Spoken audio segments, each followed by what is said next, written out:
I just heard from Derek. Another month and still no baby. What exactly is your excuse this time, Abby? Matilda, with all due respect, I don't think this is something you should be getting involved in. Don't you dare talk to me like that! This is my family's future we're talking about. Those would be my grandchildren you're failing to produce. We want children too, Matilda. Sometimes these things just take time. It's not something we can control. 4 years, Abby! 4 years since you married my son and still nothing! How much more time do you need? We're doing everything we can, but these things aren't guaranteed to happen right away. It's stressful enough without you breathing down my neck about it. Maybe if you actually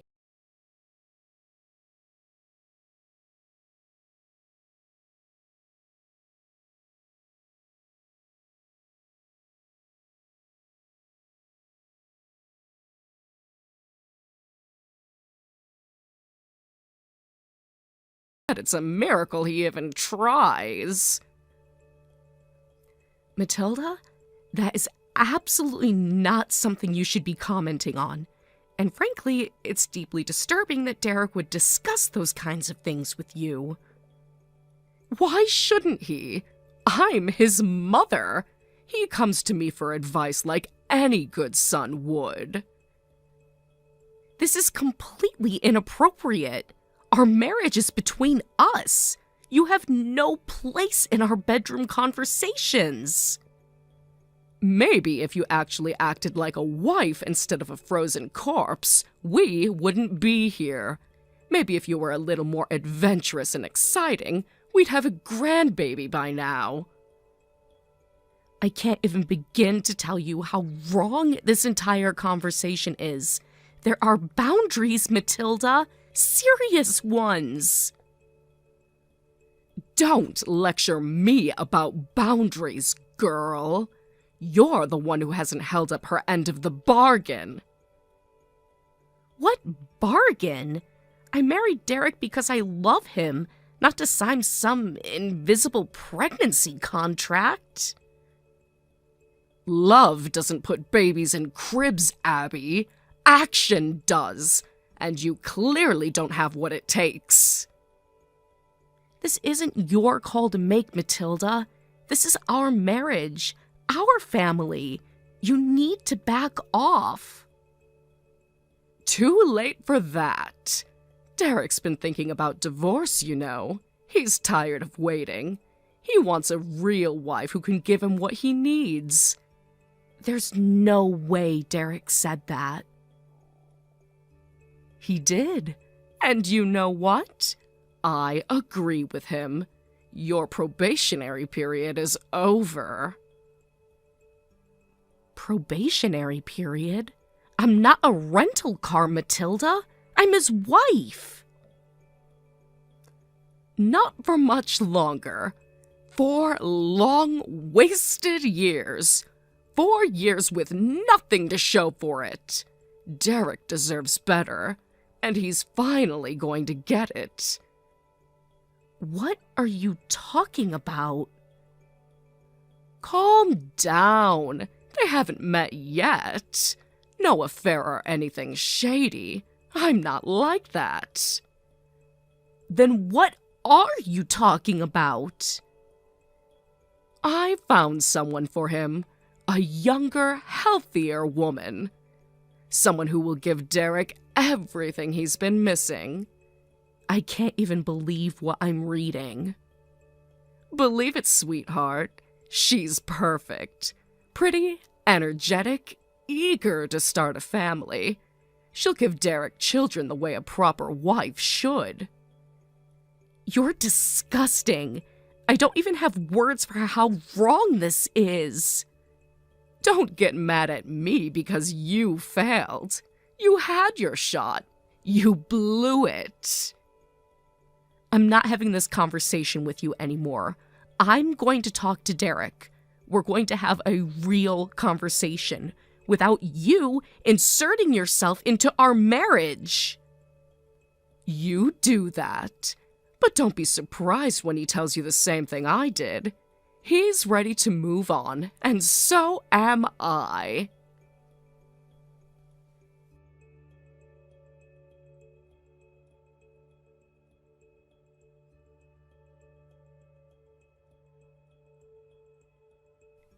Hey there, Derek. I just got done with a very interesting conversation with your mother. Want to guess what she decided to share with me? Why are you so upset? She just cares about us, that's all. She knows intimate details about our sex life, Derek. How could you possibly think that's normal? She asked me how our relationship was doing. What was I supposed to do? Lie to my own mother? Yes, Derek. That's exactly what you were supposed to do. Or better yet, you should have told her it was none of her business, like any normal husband would. Honestly, how could you allow your mom to be so nosy? Don't talk about my mom like that. She was just trying to help. Help? Do you hear yourself right now? There are boundaries, Derek. Your mother has no business knowing what happens in our bedroom. You're the one making this into a big deal. If you weren't so negative all the time, maybe you'd have a better relationship with her. Unbelievable. You really think this is my fault?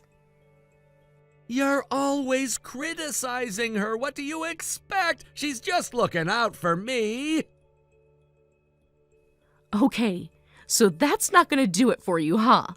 All right, I've got plenty more to talk to you about. Let's move on to round 2. Care to explain why she thinks you want to divorce me?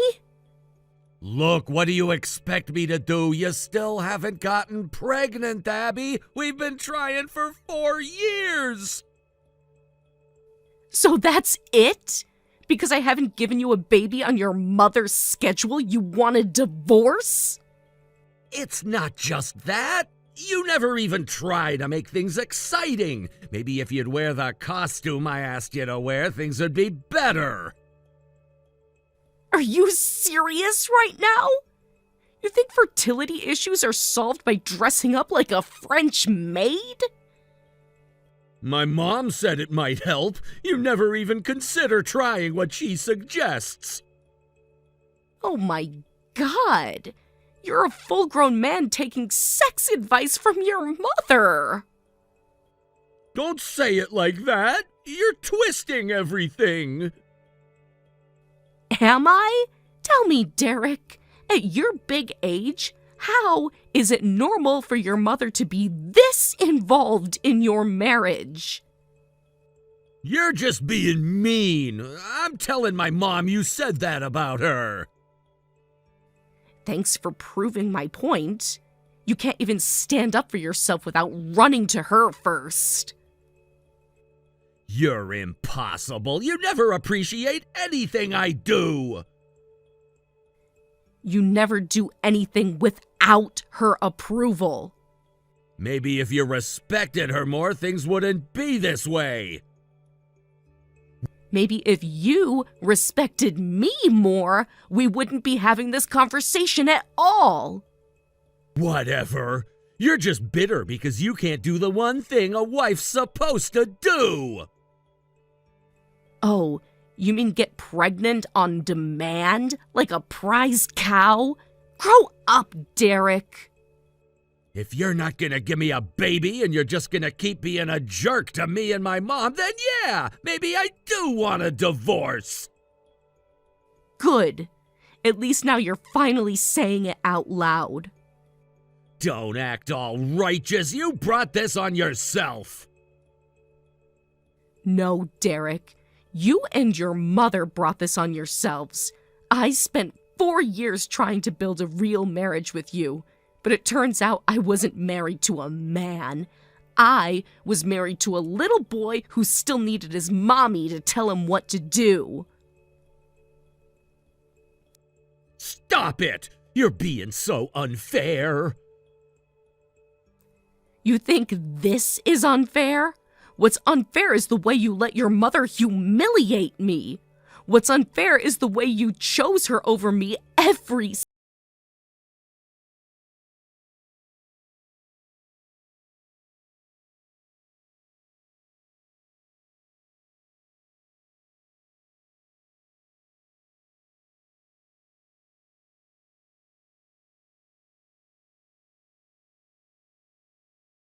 never to me, your wife. You're twisting everything. You're making me sound like some kind of monster. If the shoe fits. I hate that you're making me out to be the bad guy. You are the bad guy, Derek. And the saddest part is, you don't even realize it. Whatever. I'll be better off without you. And I'll be thrilled to be rid of you. I wouldn't want to spend one more precious second of my life chained to a pathetic mama's boy. I'm not...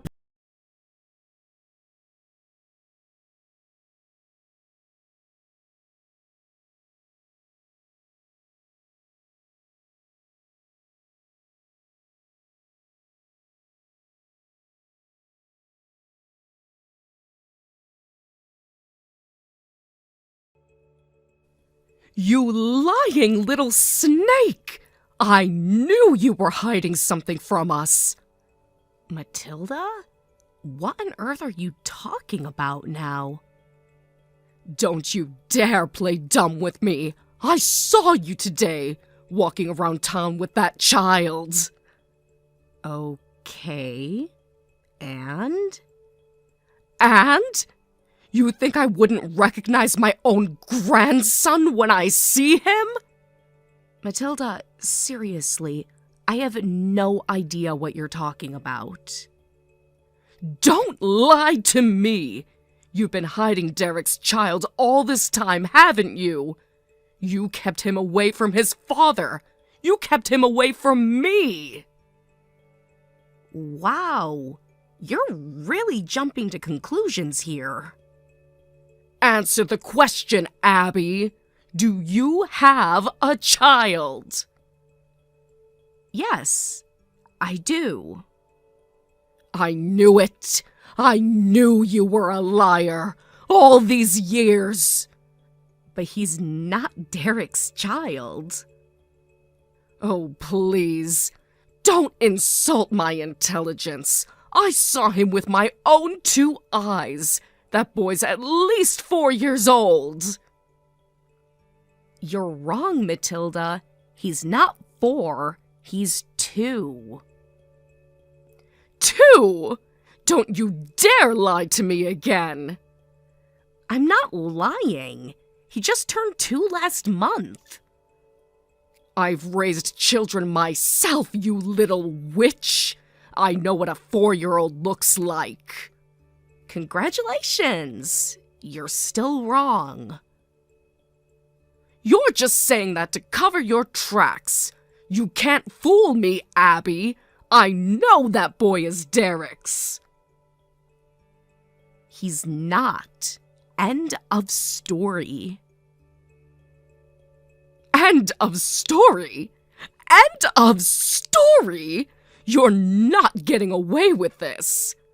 There's nothing to get away with, Matilda. You and Derek made your choices. You wanted me gone, remember?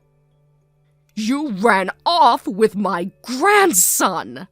No, I had a child with someone else years after Derek and I divorced.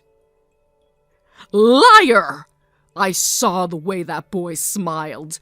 Just like Derek when he was little. Matilda, genetics don't work like that. Plenty of kids have dimples and brown hair. I don't care what lies you spew. You're not keeping my grandson from me.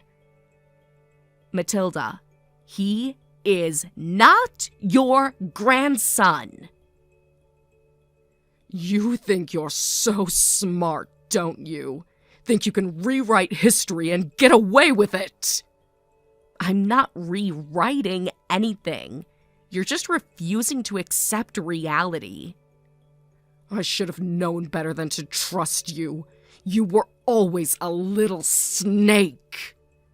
Funny, I thought I was a failure who couldn't give you a grandchild. Now suddenly I'm the devil for having one? Because you stole him from us. Nobody stole anything. You threw me away. You made it very clear that I wasn't good enough for your precious son. You tricked him somehow, didn't you? You got pregnant right before the divorce and hid it. You really think I'd hide a pregnancy for 9 months and a baby for 4 years? Seriously? You're cunning enough. You've always been a schemer. Matilda, you're embarrassing yourself. Just stop. I'm not letting this go. I'm getting a lawyer. I'll make sure that boy comes back where he belongs. Go ahead. File whatever lawsuits you want. You'll lose, because there's no biological connection between your family and my son. We'll see about that. We will. And you'll end up looking even more foolish than you do right now. I swear, if I have to drag you into court kicking and screaming, I will. You do whatever you need to do, but you are not touching my son. I won't let you poison him against us. He's family. He belongs with us. He belongs with me, his real mother, not some bitter, controlling woman obsessed with bloodlines and appearances. You wretch! I will not be ignored! You're not being ignored. You're being told no, something you've clearly never heard enough in your life. This isn't over, Abby. Not by a long shot. For your sake, I hope it is. You've already humiliated yourself enough for one lifetime. You'll regret this. Mark my words. I regret nothing, especially walking away from you and Derek. Best decision I ever made. You'll pay for this!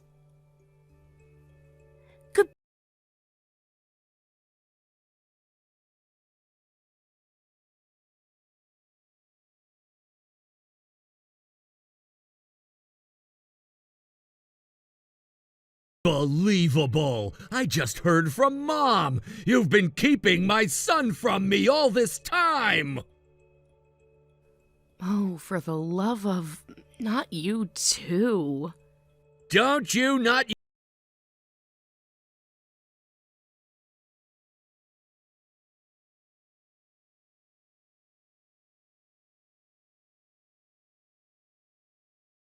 Me is not yours. Liar! You can say whatever you want, but I know he's mine! Mom told me everything! Oh, that explains it. You believe everything Mommy tells you without thinking for yourself. Some things never change.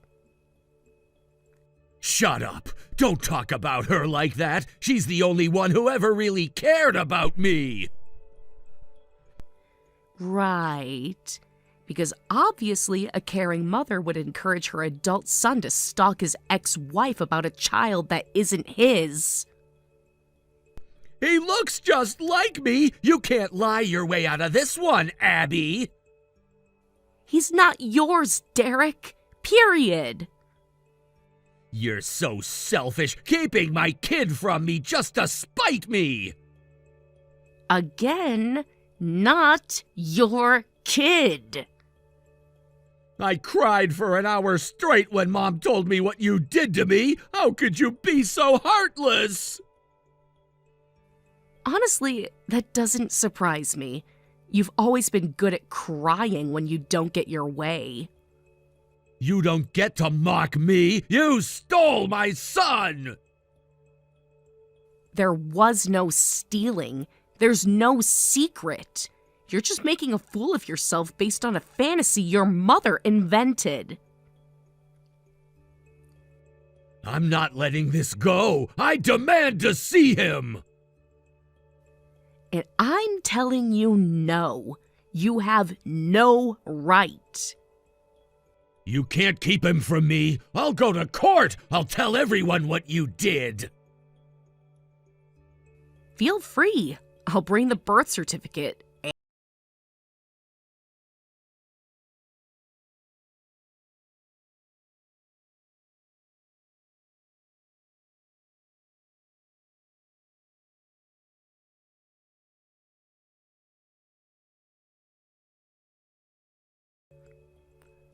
You forced another man to raise my son?! For the last time, he's not your son. You're sick, Abby. Twisted! If you think trying to build a happy family is twisted, that says a lot more about you than me. You're not gonna get away with this! Get away with what exactly? I'm gonna get my son back one way or another! There's nothing for you to get back, Derek. You lost the only family you ever could have had when you threw away your marriage. You think you're so smart, but the truth always comes out! The truth is already out. You just refuse to hear it. This isn't over, Abby! I'll fight for him! I'll fight for what's mine! I'm not afraid of you, Derek, and neither is my family. Enjoy your lies while you can, because soon you'll have nothing left! The only thing I've lost.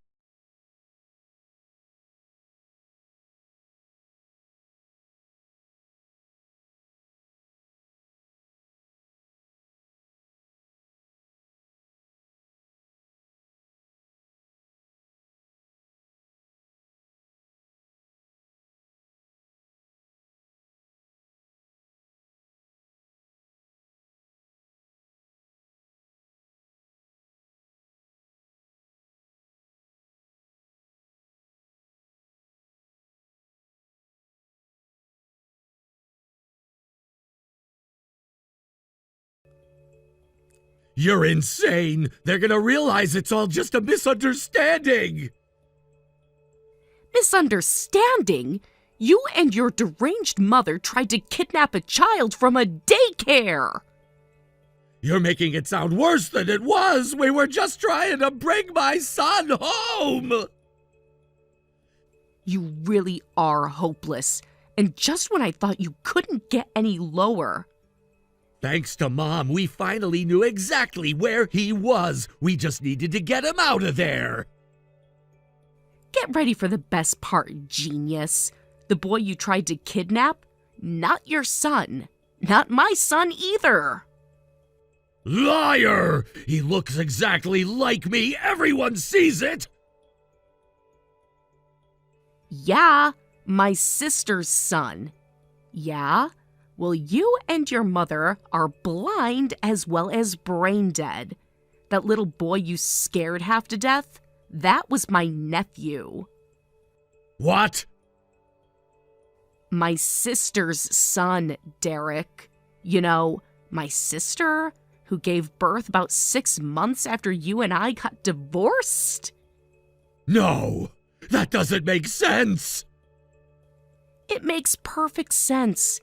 Because your math skills are just about as bad as your judgment. You're just making this up to cover your tracks! Oh, please. You think the daycare isn't gonna testify? You think the security footage isn't gonna show you two lunatics barging in? But why were you taking him to daycare? Because my sister watches my 2-year-old while I walk my nephew to his preschool class. He loves me. And unlike you and your mother, I actually know how to treat a child with love and respect. No way! I don't believe you! It really doesn't matter what you believe, Derek. The police already know the truth. The prosecutors already know the truth. And you're just a pathetic, desperate criminal now. It was a misunderstanding! I didn't know! You can't blame me for that! A misunderstanding? You stormed into a locked daycare. You scared every child in that building half to death. They had to put the whole campus on lockdown. I just wanted my son back! He's not your son! He never was. And now you've traumatized a room full of innocent children because you couldn't accept reality. I didn't mean to! Please, Abby, you have to understand. Oh, I understand perfectly. You are exactly the selfish, brainless man your mother raised you to be. Please, Abby, tell them it was a mistake! Tell them I'm sorry! You think an "I'm sorry" is going to fix what you did?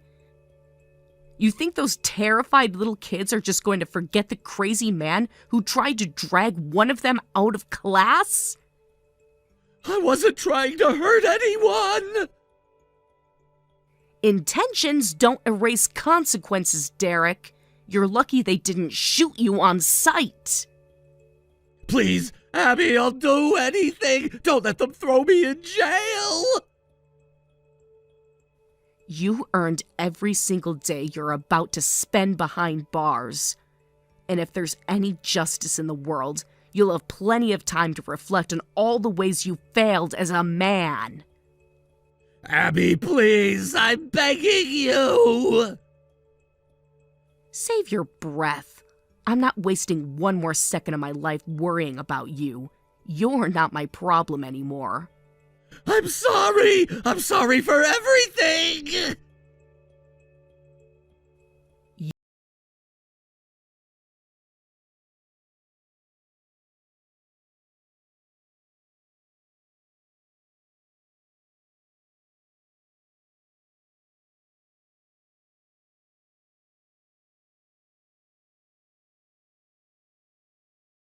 And Matilda and Derek got off with surprisingly light sentences. Their lawyer spun the entire trial into a story about their naivety and poor judgment.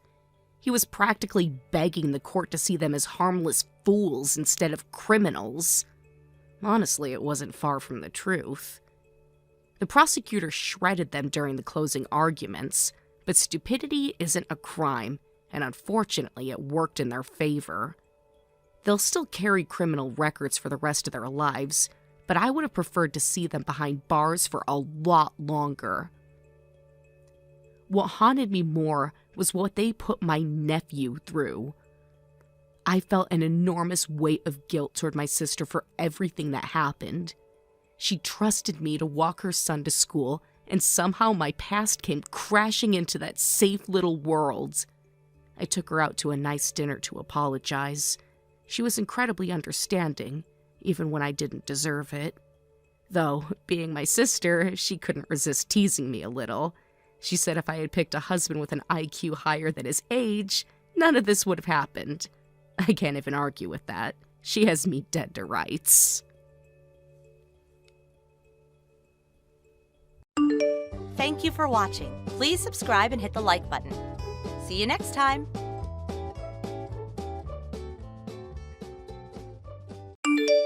Kendall got dumped, didn't you? From today, I'm his wife. You must be devastated. Huh? London? It's rare for you to message me on here. What's going on? I'm saying you got dumped by Greg. Must feel awful, huh? Wait, you can't be serious. Did you really? Yep, just filed the marriage certificate with Greg today. It's official. I'm his wife now. Wait, you actually filed it? I thought you were just infatuated with Greg. I never imagined it would go this far. I didn't think you two were really involved. Oh, we were. Well, technically, we kept it under wraps while he was still with you. We knew it would be easy to get caught since we were already living together. We didn't want to blow our cover before the divorce was finalized, so yeah, we waited. So you waited until the ink was barely dry on the divorce papers, huh? Exactly. The minute you texted me saying the divorce was official, Greg and I, well, let's just say we celebrated properly. We didn't waste any time. And this morning we went down to City Hall and submitted the marriage certificate. Greg said he's been itching to make it official for ages. He could barely wait. Isn't that cute? Well, honestly, do whatever you want. I still don't understand why anyone in their right mind would want to marry that guy, though. Oh, please. That's the most obvious jealous ex-wife response I've ever heard. Of course you're bitter. I mean, it must be painful. First you get dumped by your darling husband, and the very next day he marries your little sister. It's a total nightmare for you, right? London, before you get carried away with your fantasy version of events, let me correct one thing. I wasn't dumped. I was the one who got fed up with Greg's nonsense and filed for the divorce. It wasn't him who left me. Wait, what? You? You filed for divorce? Yeah, that's right. There were plenty of reasons for it, too. Greg gave me more than enough cause to end things, but if you really want to know the details, I am happy to tell you. Just know that Greg isn't the saint you think he is, and the divorce was very much his fault. So don't go thinking I got dumped like you're imagining. Huh. Honestly, I couldn't care less about the reasons for your divorce. Whatever it was, I'm sure it was just some petty argument or your pride getting hurt over something trivial. Either way, the only thing that really matters here is this: you're the one left behind. You're just a sad, discarded woman, and that's the reality.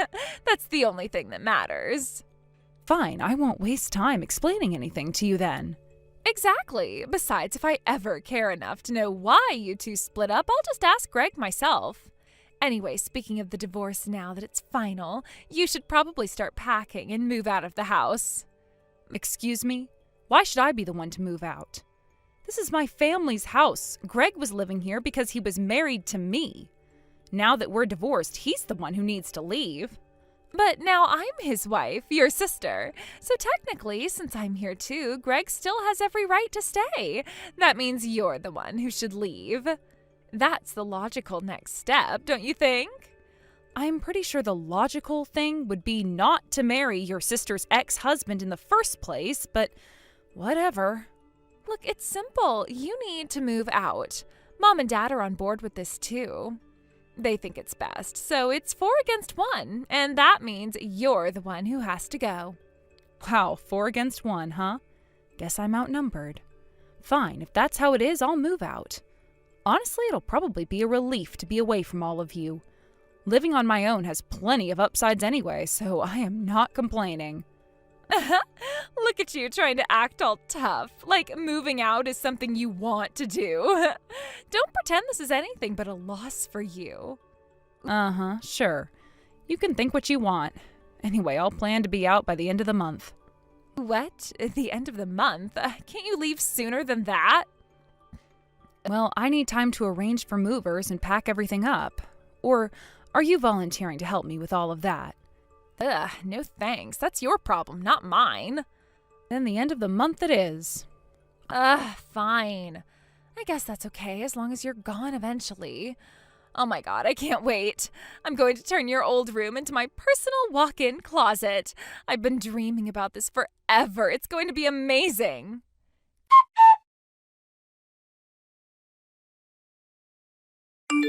Kendall, it's the end of the month already. Hurry up and get out. I'm already gone. What? What are you talking about? Do you even know what time it is? Around 9 p.m.? London, did you just wake up? What do you mean? I mean, your schedule is all over the place. You're practically nocturnal. Not surprised you didn't notice I already moved out. Instead, you're just now sending me a sleepy message. What are you talking about? When did you even move out?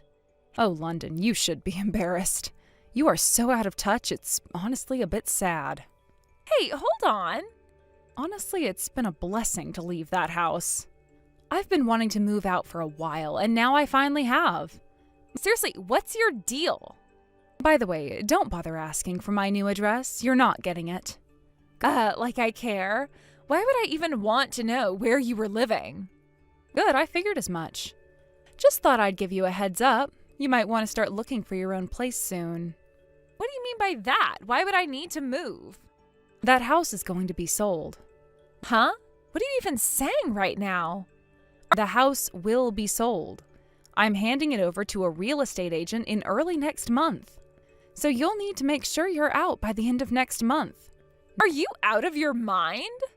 No, I'm perfectly fine. But you've got a month to move, so I'd suggest you start packing. You're the one who's totally lost it. That house was built by Dad. You don't have any right to sell it. This is crazy. You're being ridiculous. Well, it's not as ridiculous as you think. I hate to break it to you, but I do have the right. You might want to get ready because soon enough that house won't be yours anymore. Enjoy your last month there. No way! You can't just sell it like that. This is Dad's house. It was Dad's house, London. Now it's time for you to face reality. The house will be gone before you know it. You're going to have to find somewhere else to live. This has got to be a joke. There's no way you have the authority to sell the house. Believe me, it's no joke. So I'd suggest you stop wasting time and figure out your next move. Time is ticking.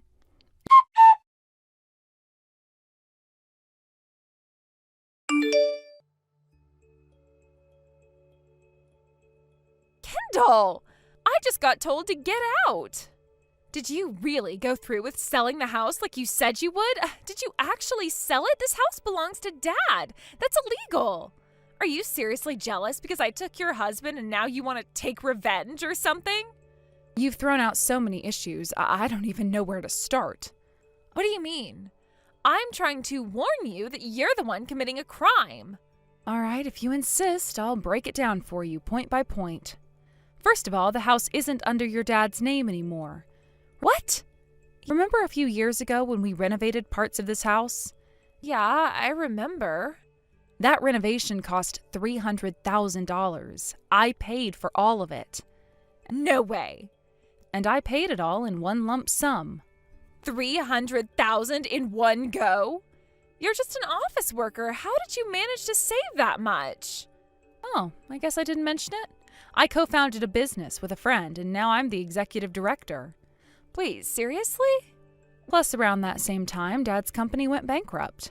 He managed to get another job through connections, but his salary was significantly lower. There were also issues with property taxes. After considering everything, I decided to take over the remaining mortgage, and we transferred the house's ownership from Dad to me. And by the way, I already paid that loan off early. Wait, are you serious? So, to sum it up, I'm the legal owner of the house now. Since you've kicked me out, it's clear that you can't just keep living here, right? Is this really happening? This conversation is wild. How could you think you could just push me out like that? You really thought you could take over? But it's my family home. That's what you think. The truth is, I'm the one with the legal title now. You should have thought about this before making any hasty decisions. I can't believe this. Well, you might want to start believing it. Because the reality is, this house is mine, and there is no way you or anyone else can stay here after what happened. But... No buts. You might want to start looking for a new place to live because this isn't going to work out for you anymore. I am done with this drama.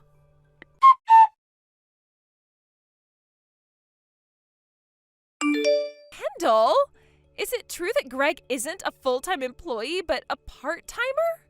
Yeah, he's a part-timer. After we got married, he became a target for layoffs at his previous company. Now he's working at that family restaurant as a part-time employee while trying to become a full-time staff member. But it seems to be quite difficult for him. So he's a part-timer. Could that be the reason for your divorce from Greg?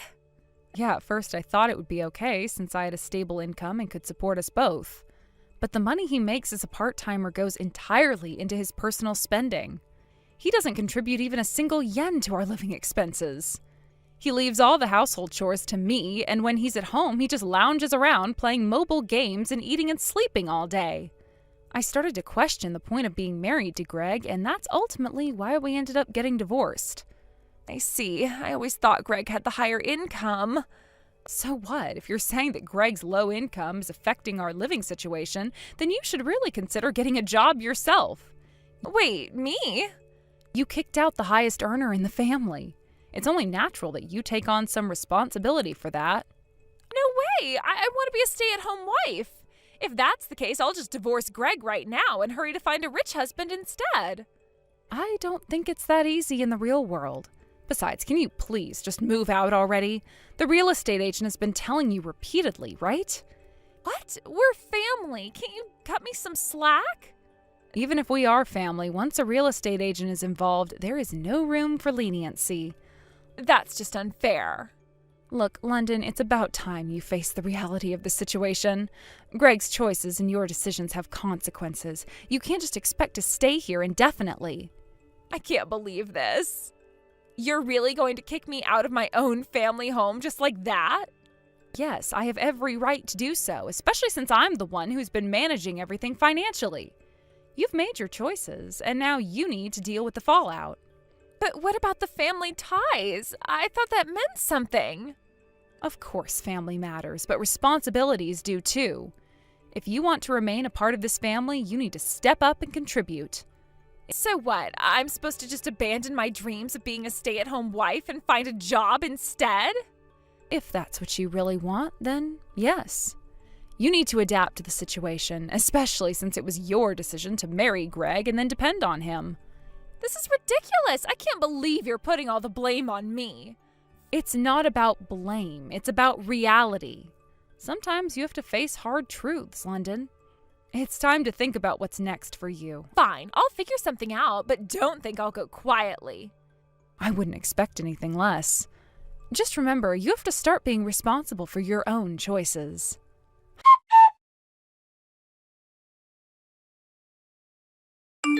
Kendall, I really need you to lend me some money. Actually, I need you to just give me money because I have no way to pay you back. I know you can easily come up with $400,000 just like you did for the renovation, right? Huh? Who is this again? It's London, your adorable little sister, London. I vaguely remember an annoying, reckless sister until recently, but I've never had an adorable one. This is not the time for jokes. I need money. Please get me $400,000. Why on earth do you need $400,000? I've been hit with a compensation claim. Huh? Compensation? London, what did you do now? I was just trying to hit the jackpot and find a wealthy husband. Wait, so did you manage to get divorced from Greg? Not yet. What do you mean, not yet? No matter how much I begged, he wouldn't agree to divorce me. So I had to start dating to find someone else, and I ended up meeting a guy with an annual income of $1 million. We started dating, but then both Greg and his wife found out about it. Is the guy you're dating already married? Things were going so well. Just because you both are married doesn't mean it's going well. But it turned out that his $1 million salary was actually his wife's income. What? He was just a part-time worker at a convenience store. That sounds almost exactly like what happened between you and Greg. I thought you learned from your mistakes, but apparently you haven't learned a thing. Shut up. I really need that $400,000 right now. That sounds a bit excessive. Why do you need that much? Well, I did some things to his wife to try to get her to divorce him quickly. I scattered garbage in front of their house, sent her some cursed letters, and made silent phone calls. Just a little bit of harassment. A little bit? That sounds like serious harassment. So that's why you got slapped with a $400,000 compensation claim? Yeah, and since Mom and Dad have no money, they told me to figure it out myself. They moved back to Dad's hometown. So you chose to live with that strict uncle you've always had a hard time with, huh? Exactly. And now he's saying he can't deal with me anymore and wants to cut ties. So that's why I'm asking you. I will give you my bank details, so please send me the $400,000 all at once. What makes you think I would just give you that money? What? Look, everything you've done so far has led to this situation. If you take a moment to think about it, you should understand why I won't help you. If you don't get it, you need to reflect.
In the end, London divorced Greg without truly understanding what went wrong in her life.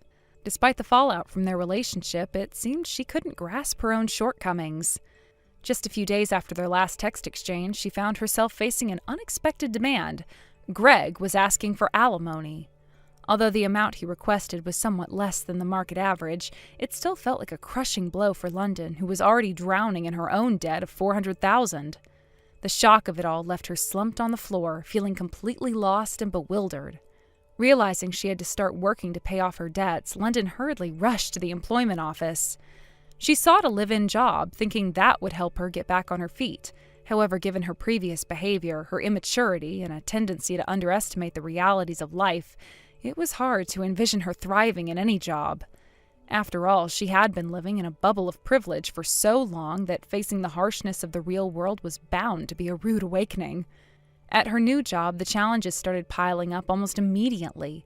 Just when it seemed she might settle down, she found herself embroiled in trouble with her coworkers. Unable to navigate the social dynamics of the workplace, she abruptly stopped showing up one day without any notice. This led to her termination the very next day. It was a disheartening turn of events, especially considering she had just started trying to turn her life around. The situation worsened as she somehow ended up accumulating even more debt. It's unclear how she managed to get into a deeper financial hole, but it seemed that every choice she made was the wrong one. With her history of bad decisions, it wasn't surprising that her future was looking increasingly bleak. Now, no one knows where London is. Her disappearance has left friends and family worried, yet also somewhat relieved to be free from the chaos she brought into their lives. The last anyone heard from her was a brief message that suggested she was struggling, but since then, it's been silence. The girl who once thought she could coast through life on charm and superficial relationships is now facing a stark reality filled with uncertainty and isolation. Her naivete has finally caught up with her. The consequences of her actions were harsher than she ever imagined. The world, as she's learning, can be incredibly unforgiving, especially for someone who has lived in a bubble of entitlement. It's one thing to make poor choices, it's another to be completely oblivious to the repercussions that follow. Without any real skills or the determination to face the hardships of life, London now finds herself in a precarious situation. While many people adapt and learn from their mistakes, it seems she's still caught in a cycle of denial, struggling with the aftermath of her poor choices. Those who once supported her, family and friends, have grown weary of her antics. They've seen her make choices that led to her downfall and are reluctant to get involved again, fearing it would only lead to more chaos. Even her parents, who once tried to intervene and support her, have distanced themselves. They've grown tired of the drama she brings, opting instead to focus on their own lives. It's a painful truth for London, who may not realize how isolated she's become. In this new chapter of her life, she must confront the reality that she cannot rely on anyone else to fix her problems. The hard truth is that the world doesn't owe her anything. London has to learn how to stand on her own 2 feet and take responsibility for her life. This is a harsh lesson, one that she should have learned long ago, but has chosen to ignore. As time passes, one can only hope that she will eventually find a way to turn her life around. Perhaps she'll reflect on her past actions and recognize her role in her own downfall. The hope is that she can make the necessary changes to become a better version of herself. But until that moment arrives, the question remains, will she rise to the occasion, or will she continue to spiral downward into the abyss she's created for herself? It's a narrative filled with caution, a tale of what can happen when someone chooses to live in denial, ignoring the consequences of their actions. For those observing from a distance, it serves as a stark reminder of the importance of personal responsibility and the reality that life is not always kind, especially to those who refuse to learn from their mistakes. London's story might ultimately become a cautionary tale, illustrating how important it is to face one's issues head-on rather than running away from them. Perhaps one day she'll realize that the only way forward is to confront the past, learn from it, and begin anew. Until then, the uncertainty of her future looms large, leaving everyone who knows her to wonder what could have been had she made different choices. Hey Douglas, just how close are we to reaching the monthly contract goal I set? We've only got 3 days left in the month and time is ticking. Where do we stand? Good evening, Alfred. I apologize for the inconvenience, but I'm actually on a business trip starting today for the next 3 days. What? What do you mean you're on a business trip? I submitted a formal request in advance. You approved it, if you recall. I made sure all the paperwork was filed well ahead of time, and the notification went to you as well. Approval? I don't remember giving any approval for this. Regardless of whether you remember or not, Alfred, the request was submitted and it went through the proper channels. You signed off on it.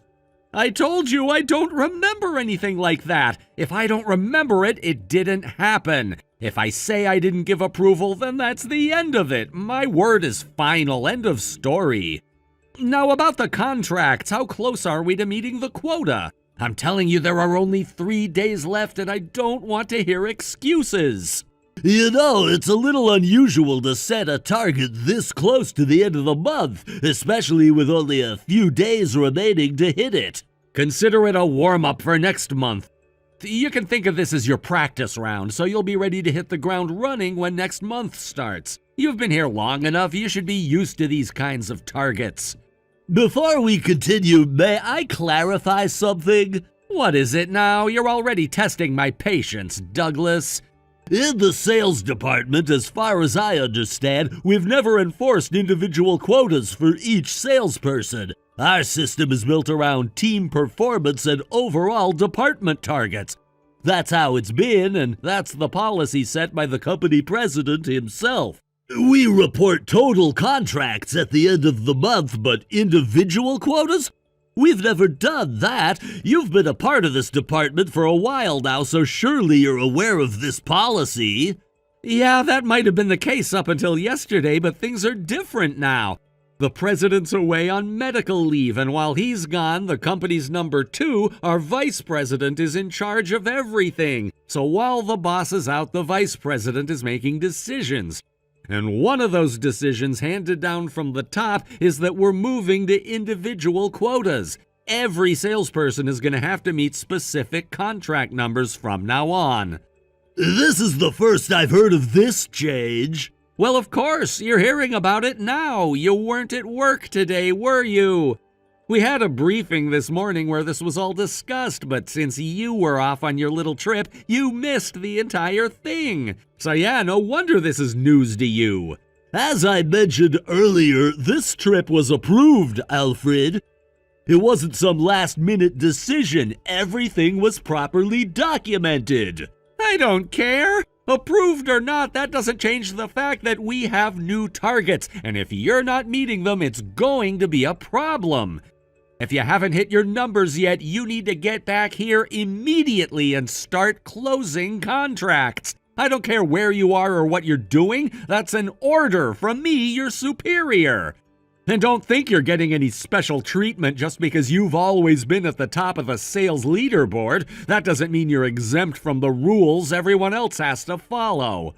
I'm sorry, but as I mentioned earlier, I'm currently about 3 hours away from the office. 3 hours? Where the hell are you? And in the next couple of days, I'll be even farther away. So it's not feasible for me to come back to the office. What? Are you kidding me? Then turn around and start heading back here right now. I don't care where you are. Get back here immediately. I'm afraid that's just not possible, Alfred. Not possible? What are you talking about? This is a direct order from your superior. Look, Alfred, I'm sorry, but I'm currently working alongside someone else and they're calling for me right now. I really need to attend to this, so I'll have to excuse myself from this conversation. Goodbye. Douglas, wait a second. Who is this person you're working with? You're probably just out there with some junior employee from another department, right? There's no way this trip is that important. You should be prioritizing my orders, not running around with some underling. You're supposed to listen to your boss.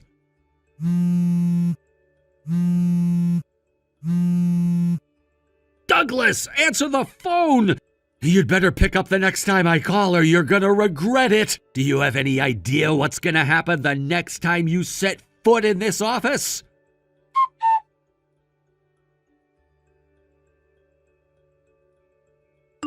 Kylie, can I talk to you for a bit? Of course, Douglas. Hey, aren't you still on that business trip? How's it going? You must be completely wiped out by now, huh? Yeah, you know how these trips are. It's been exhausting, but I'm pushing through. Thanks for asking, though. I figured. So, what's up? You reaching out to talk to me about work stuff? Something going on at the company? Yeah, exactly. I got this weird message earlier today from Alfred, the sales manager. He was going on about how there were only 3 days left in the month, and suddenly, out of nowhere, he's talking about quotas. He said something about hitting a specific number of contracts by the end of the month, and get this, he hinted that this whole quota thing will become a regular thing starting next month. Wait, what? Quotas? That's odd. I mean, I'm not in the sales department myself, as you know, but from what I've heard from some of my colleagues, it seems like the vice president is up to something. Like he's taking advantage of the fact that the president isn't around right now, and he's just going off and doing whatever he wants. It's almost like he's using this chance to push his own agenda or something. So that's what I thought, too. I had this feeling that the VP was pulling some strings, especially with the president out on medical leave. It just feels like a power play, doesn't it? Exactly. And you know what? Even though I'm not directly involved, I've been hearing rumors. Apparently there's more going on behind the scenes than just a push for more contracts. There's been talk in the break rooms and among some of the senior staff that the vice president is actually aiming for something bigger. Some people think he's trying to consolidate power while the president is out. If he can pull it off, he might be able to secure himself more control over the company permanently. Man, that's exactly the vibe I'm getting. But seriously, imposing quotas right now? The company's production lines are already running at full capacity. The factory is working flat out to handle the current workload, so it doesn't even make sense to push for more contracts. If we start taking on more work without increasing production capacity, we're gonna run into major problems. It's like they haven't thought through this at all. Yeah, that's the big issue. If they push the sales team to bring in more contracts, the factory's going to be overwhelmed. There's only so much production can handle at once. And as far as I know, there's no plan to increase capacity or hire more workers. So what's the plan here? To stretch the current workers even thinner? It's going to backfire. Exactly. It feels like they're putting the cart before the horse here. Instead of figuring out how to expand the production side of things, they're just blindly pushing for more sales. It's frustrating, you know? This kind of management is what leads companies into trouble. And to top it all off, Alfred, who's temporarily in charge of sales, seems to be fully on board with this new quota system. He's acting like it's the greatest idea ever, but I'm not convinced. Alfred, huh? Isn't he the one who stepped in after the sales department head went on maternity leave? Yeah, exactly. The department head, Mariah, is on maternity leave, and she's planning on taking the full year off. So Alfred's been running things in her absence, but honestly, he's not doing a great job of it. The guy's always been a bit too eager to please the higher-ups, and now with the VP pulling the strings, he's just going along with whatever crazy ideas get thrown his way. Well, that's not good. If Alfred is just going to go along with everything the vice president says, things could get even worse. I mean, what happens when the president comes back and finds out what's been going on? Or worse, what if the vice president actually manages to take control before the president returns? If the company's leadership keeps going in this direction, it could seriously hurt us in the long run. And with our wedding coming up, I'm a little anxious about what might happen. I don't want us to be caught in the middle of a corporate meltdown. I totally understand your concerns, Kylie. I've been thinking the same thing. But honestly, I don't think it'll get that bad. I've actually been talking to some people in the company, including the section heads in the sales department, and they're not happy about the new quotas either. In fact, most of the team isn't planning on following through with these ridiculous demands. And I had a conversation with your dad, too, the factory manager. He's fully aware of the situation, and he's made sure that both the production and sales sides are on the same page. They're not going to let this get out of hand. Wait, you've already talked to my dad about this? I had no idea you were coordinating with him behind the scenes.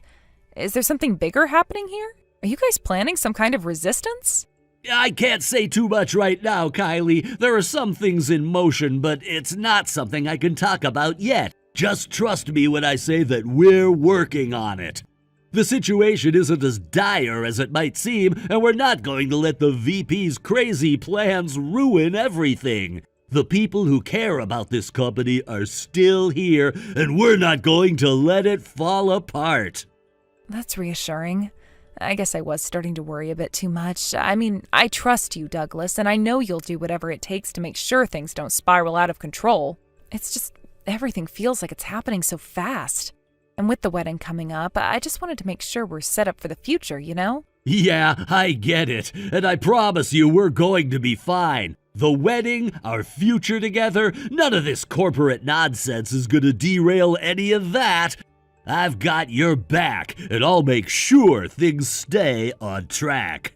Thanks, Douglas. I really appreciate that. You've always been so level-headed about these things. It's one of the reasons I love you. And I love you too, Kylie. We'll get through this just like we've handled everything else. Now I better get back to work before Alfred sends me another one of his ridiculous messages.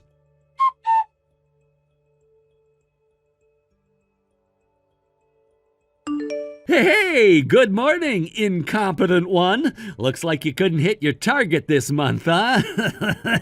Good morning, Alfred. I don't recall doing anything to deserve being called incompetent by you. What's going on? Well, today marks the start of a new month. From today onward, I'm going to be setting some strict performance targets. And just for you, I'll be implementing them starting now. You know why?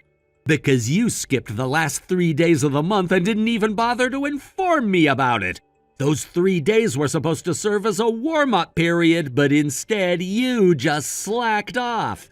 So I'll be setting even stricter targets for you compared to everyone else in the company. I've already explained multiple times that those 3 days were a business trip.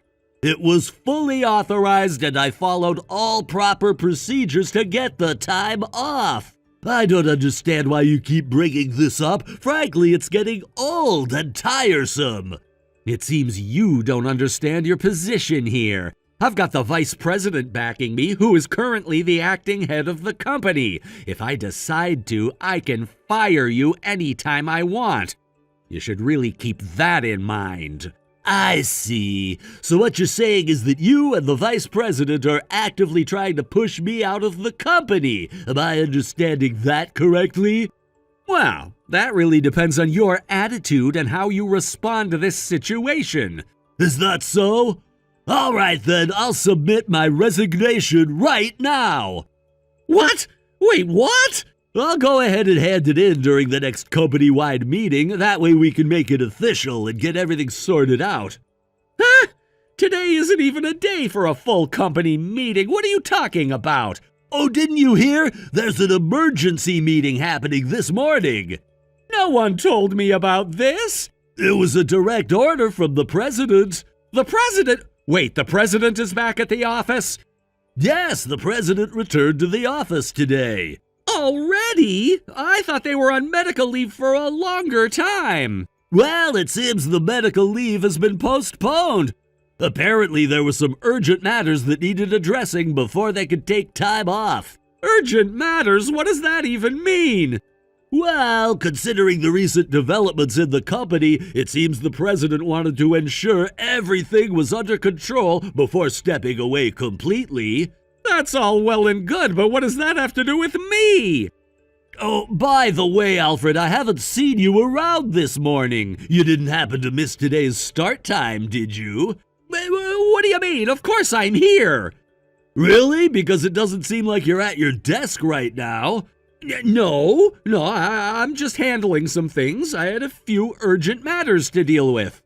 Handling some things? Is that what you call it? Seems more like you're trying to avoid your responsibilities. I'm not avoiding anything. Look, this is all just a misunderstanding. A misunderstanding, huh? It's funny how you always seem to have an excuse ready when things don't go your way. Excuse? I'm not making excuses. You're being unreasonable, Alfred. Unreasonable? You think I'm the unreasonable one here? You were absent without a word for 3 days.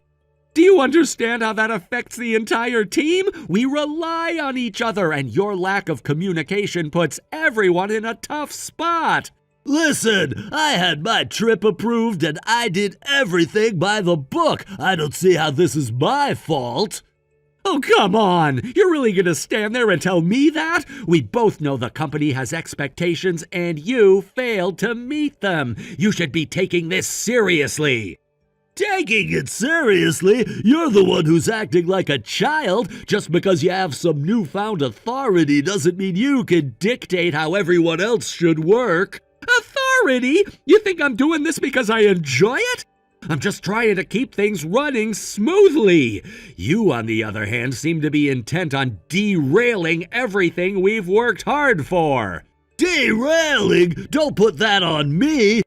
You're the one who seems to be out of touch with reality if you think your threats are going to intimidate me. You think I'm threatening you? I'm just laying out the facts. You either step up or face the consequences. It's really that simple. Simple for you to say, but what do you know about the work I do? You're just sitting in your comfortable chair throwing around orders. It's frustrating. Frustrating? You have no idea what frustrating means. But I guess you wouldn't know given how you've been coasting along without any real consequences so far. Coasting along? How dare you! I've worked hard to get where I am, and I won't let you undermine my efforts with your petty games.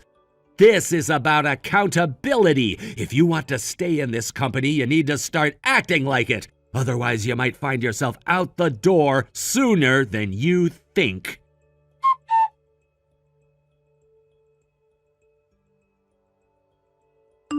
Hey, Douglas, what about the morning meeting? It's already finished. What? Oh, I should let you know I submitted my resignation letter in front of all the employees. You really did that? Well, to be precise, it was a resignation request, but when I handed it to the president, he cheerfully dismissed it, saying, "What is the next president doing?" Wait, next president? In line with the transition of the company's top position from the vice president until yesterday, I acted accordingly. However, the president, who has returned today, didn't grant my resignation, so I will continue to be a part of this company. Yay, what do you mean you're the next president? Isn't the next president supposed to be my uncle, the vice president? To be exact, I'm at the stage where I've been asked to be the next president after the next one. It's certain that a new president will be coming soon, but it's definitely not the current vice president. What? They'll be establishing a new structure once everything is settled. A new structure? What do you mean by that? Are you saying there's going to be a major overhaul in how things are run around here? Yes, exactly. The current management will undergo some changes, and I think there will be new roles assigned to everyone. I can't believe this. So you're saying you're essentially in line to take over? What's going to happen to all of us in the meantime? From what I gather, the president is keen on restructuring to make things more efficient. It sounds like we might see some significant shifts in responsibilities, and I guess you'll just have to wait and see how it all unfolds. This is all happening so fast, it's hard to keep up. Are you ready for all of this? Honestly, I have my reservations, but I think it's an opportunity to make a difference. Plus, with the current vice president stepping back, it feels like a chance for fresh ideas to be implemented. You really think you can handle it? I believe so. There's a lot at stake, and I want to make sure that the team is well supported through this transition. I guess we'll have to see what happens next, huh?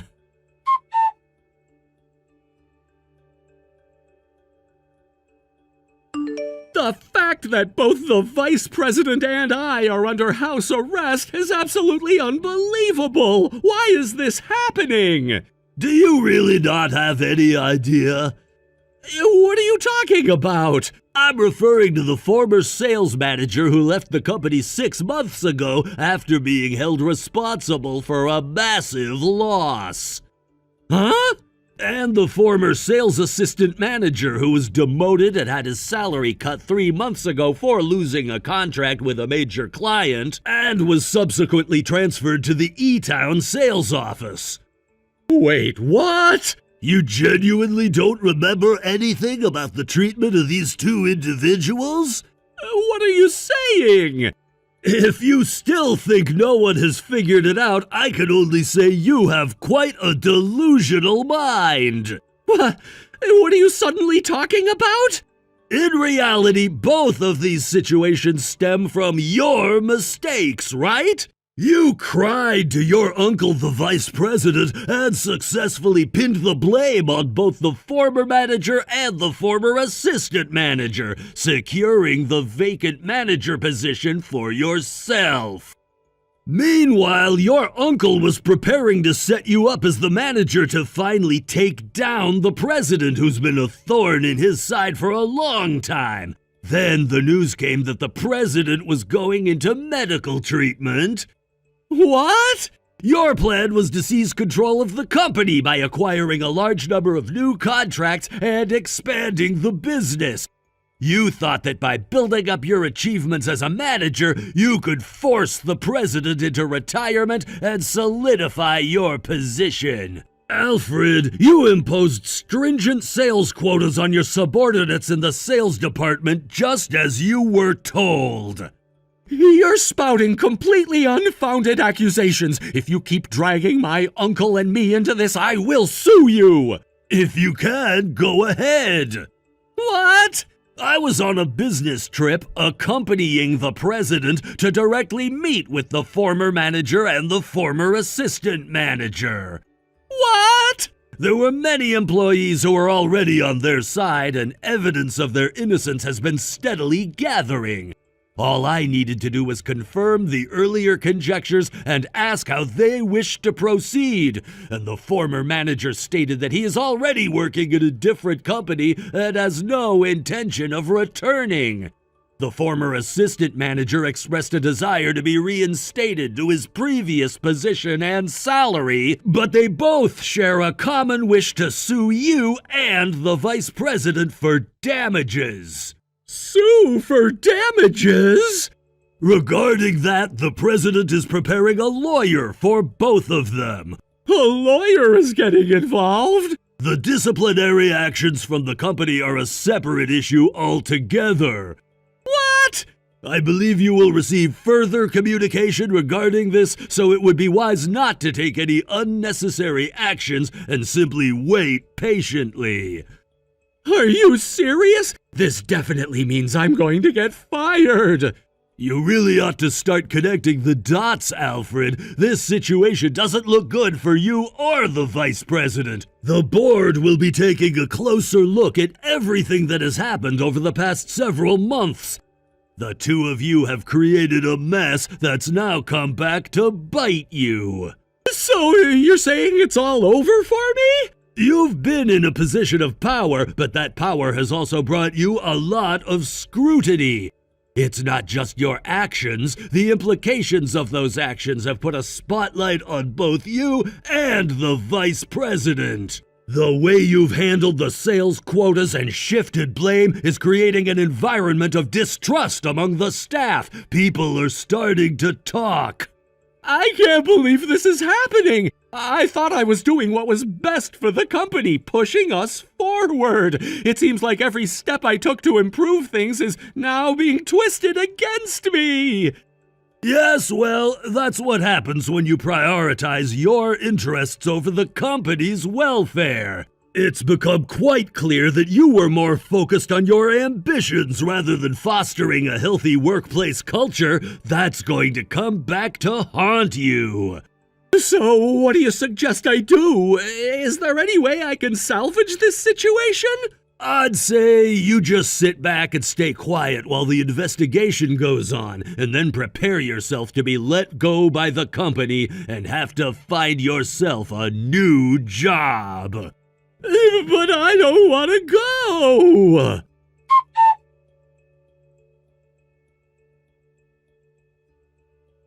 To sum it up, the vice president was dismissed, and Alfred faced disciplinary termination. Both of them ended up leaving the company as a result of these actions. This news spread among our relatives, leading to a declaration of estrangement from the entire family. Although they now have to work to pay off the debt incurred from the compensation claims filed against them, the harsh penalties from their previous positions have made their job searches unsuccessful. As a result, they find themselves forced to take on low-paying jobs, struggling to make ends meet. This situation has led to a life of hardship for them. In the aftermath of these events, the company decided to reevaluate its structure, appointing the factory manager as the new president. I was honored to take on the role of the president's secretary. From here, I will begin my training as a prospective future president. With a wedding planned for next year, I'm determined to focus and work hard in my new position. Thank you for watching and listening. We hope you enjoyed the video. Don't forget to like this video and subscribe. Also, feel free to leave a comment about what you thought of the story. We look forward to seeing you at the next story. Rory? I know this is pretty immediate of me, but this weekend I'll be heading back to my parents' place. What? You're going home by yourself? Yup. On Friday night, my plan is to take the nightly bus all the way back home to their town. You're still going to be working on Saturday, right? That's right. We're in the middle of a rough wave, so I won't be able to take any time off either. Is there something you're going back to your parents' house for? My friend got into an accident and is now in the hospital. I want to go and see him and all while I still can. Since I'm already going to be back in my hometown then, I thought I might as well just stay with my parents for the weekend and hang out. So you're staying For the entire weekend? Yep. I already contacted my parents about it, and they both said it was okay. Is that right? Oh, what's wrong with going back to stay at my parents' house? I never said there was anything wrong with that, Robert. Let me just ask this to make sure, but are you sure you don't want me coming with you? Oh, don't worry about me. This is about me being there with a friend of mine you've never even met, and it's not like you're going to be able to take time off work anyway. My parents were also both saying they only wanted me coming home, so... I see. Okay then.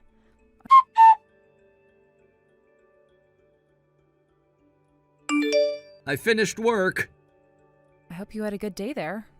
I did, and now I'm going to start taking the long bus ride back to my parents' place. Oh, that's right. While I'm back at their house, don't you dare contact me about anything. What? Not myself or my parents. Why can't I? I'll be going to visit my friend in the hospital, and I don't want it going off all the time. And when I'm back at my parents' house, I'd like to have a taste of what things were like back in the day when I never had a phone. You know what I mean? In other words, I just want to take things easy, huh? If I start getting calls and texts from you, I might start remembering just how stressful things really are for me. Okay. I don't mean that as a bad thing, though. Well, it's not a problem. Oh, I need to start moving now or else I'm gonna miss that bus. See you later. Have a good trip.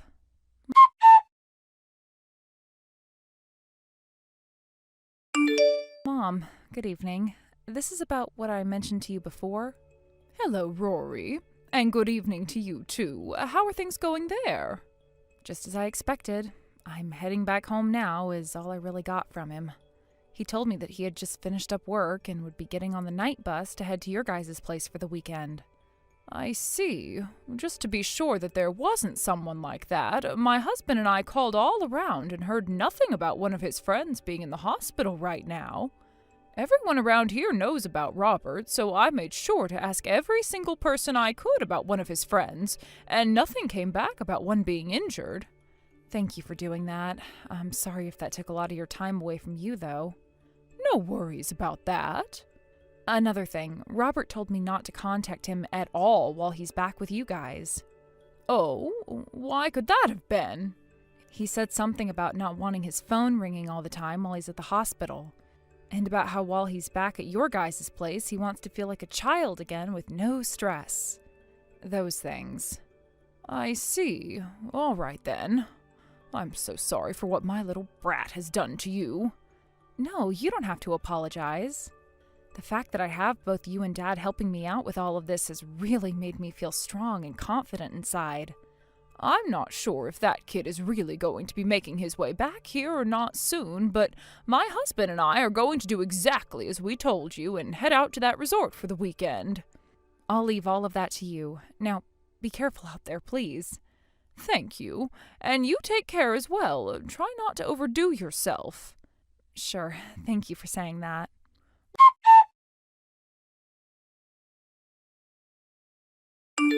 Rory, things are going as we assumed they would. Robert just got here and checked into the hotel with a very young woman at his side. Roger that, Mom. So once they've begun eating dinner and a couple of hours have passed since then, we can start our plan of attack, right? Correct. Please do your best. By the way, Rory, that woman he's with, she's the daughter of someone I know. Wait, are you serious? Because of that, there's no reason for us to change our plan of attack now. That girl has done all kinds of stuff with men and has made a reputation for herself here in town. So that's the kind of person she is. I just never thought that my own son would be taken away by someone like her. Mom, I'm sorry about that. I didn't need to mention that right now. I'll make sure to tell you all about that woman in a little bit, all right? Understood. Please and thank you.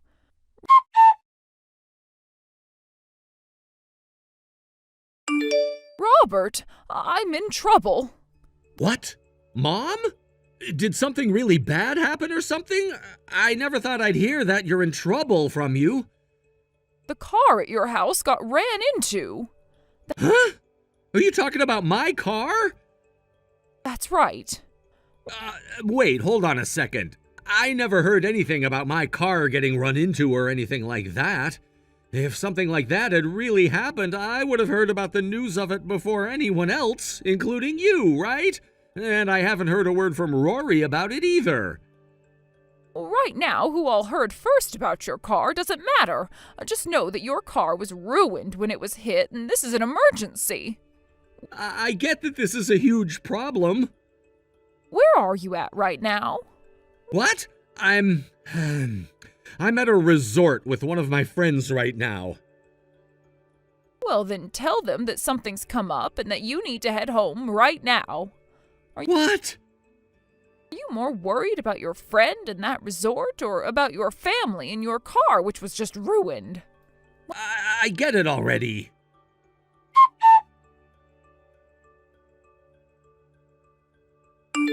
Yo, Rory, I'm on the bus right now heading back to the house. Did my car really end up getting destroyed after being hit?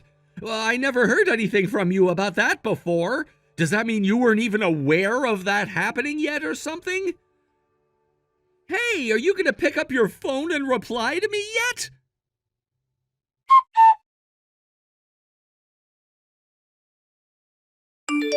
Yo, what the hell is all of this about? Was I really just lied to about my car being hit and destroyed?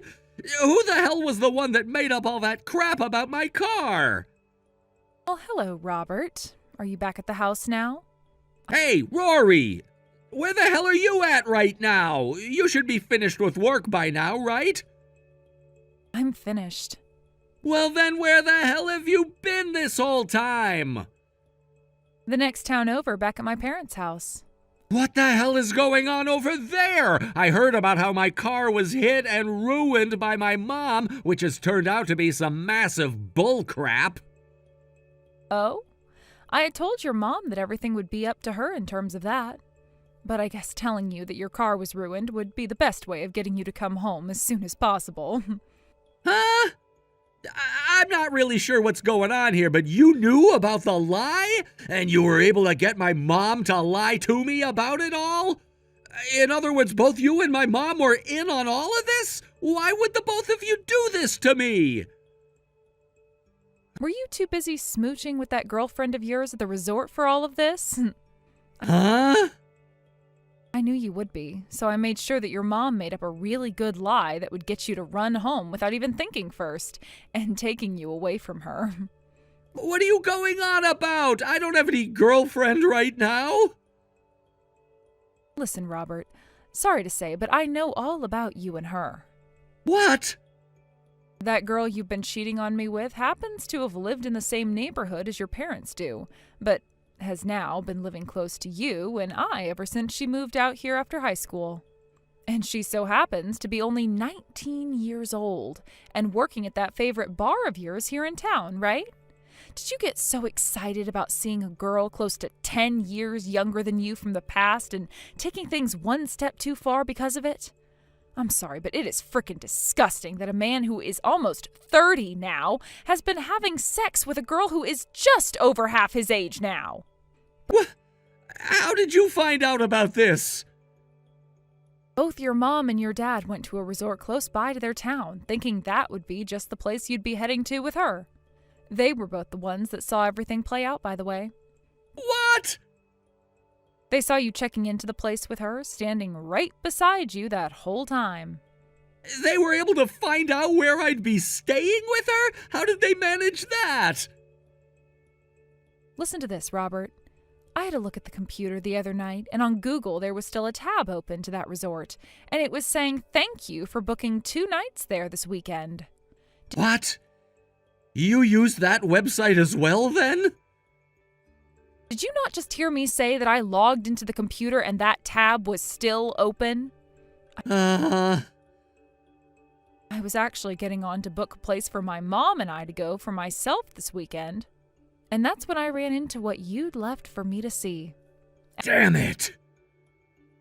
After having a look at more of the search history thereafter, I found this wasn't the first time you'd done this either. There was at least 3 times you'd gone and booked a room for 2 on that website.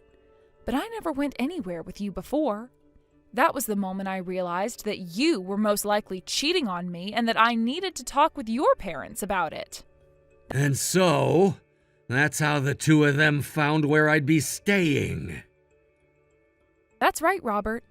Next time you want to keep something completely hidden from me, do so by exiting out of those tabs after reserving a room. Or better yet, do all of that on your phone, please. I should have known something was up when it was my mom telling me about my car having been hit and ruined like she did. You have always had that soft spot in your heart for your mom, to the point that you'll just listen to anything she has to say to you without a doubt in your mind. Well, that really came to bite you in the ass this time, right? God damn it! One other thing. I'll leave everything that comes after this for your dad to handle. My dad? I heard something before from him about how he'd be calling in some help in order to get you trained into being a decent human being again. I'm sure someone's going to be there for you very soon now. Can you hear them coming yet?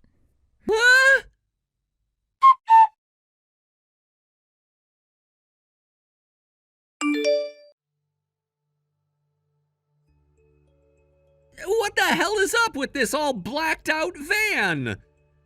In other words, what you're saying is that they're here for you?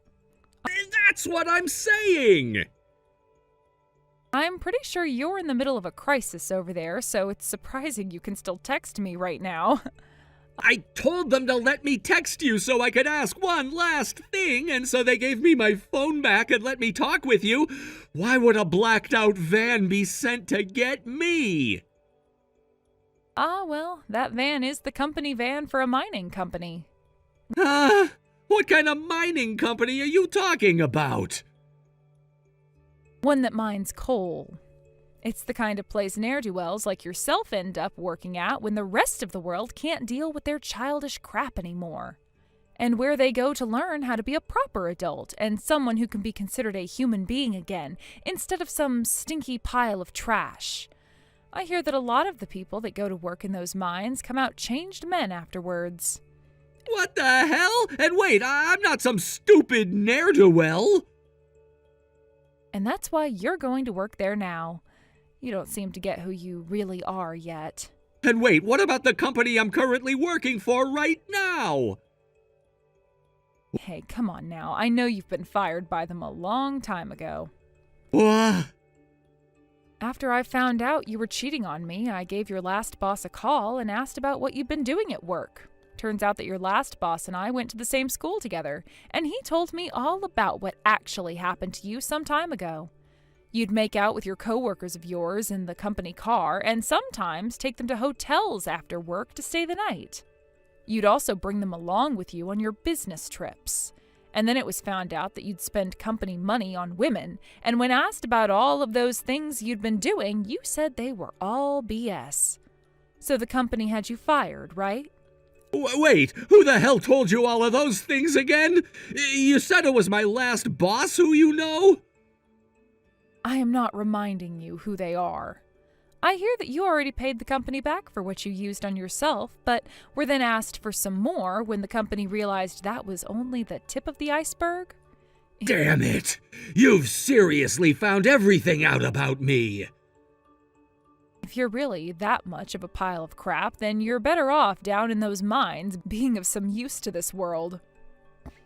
I'll go find myself another job instead of this crap! That's a lot coming from the same man that stopped working after being fired for embezzlement and then used his time and remaining money to go out with a 19-year-old. But... As for the divorce and the settlement, you'll hear all about that in a few days from my lawyer. What? Start thinking to yourself that you are never going to be seeing me ever again, all right? Are you freaking kidding me, Rory? Goodbye forever. Rory!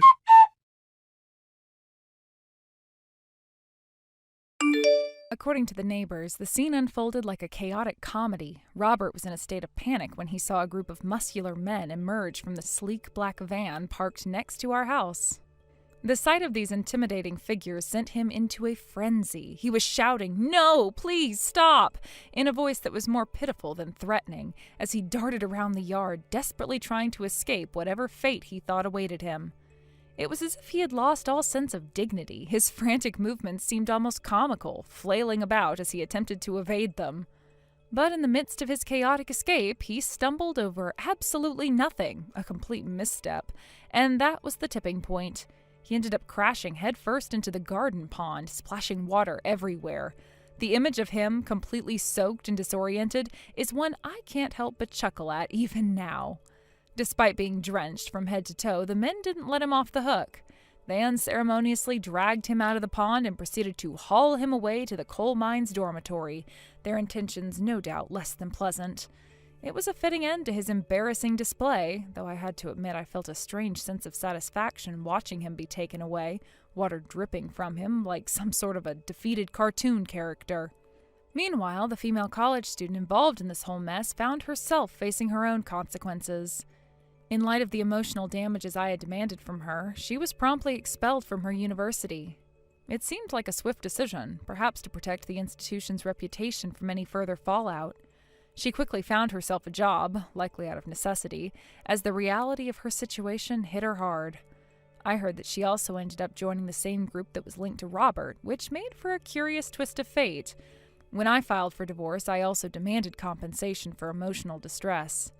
The agreed-upon amount would be deducted from both of their salaries at the respective companies where they now worked. It's interesting how life has a way of tying people together, even after a relationship has crumbled into pieces. As for Robert and the young woman, both have now been assigned to different locations within their organizations. They're reportedly undergoing rigorous training under strict supervisors who believe in a tough love approach to education. From what I gather, they're working hard, facing a kind of mentorship that is both challenging and, dare I say, possibly character building. It's ironic that they now have to deal with harsh mentors, considering that their earlier actions stemmed from a lack of responsibility.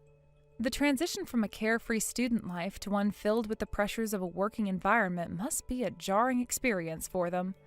Robert, in particular, used to live a life where he could laugh off his mistakes, and now he is likely learning that the world doesn't operate that way. He might be grappling with the consequences of his actions in a much more profound way than he ever anticipated. I often wonder how they are handling their new lives. It's almost poetic justice. While they were enjoying what they thought was a fun, carefree existence, they now find themselves in positions where they have to work hard to regain some semblance of respectability.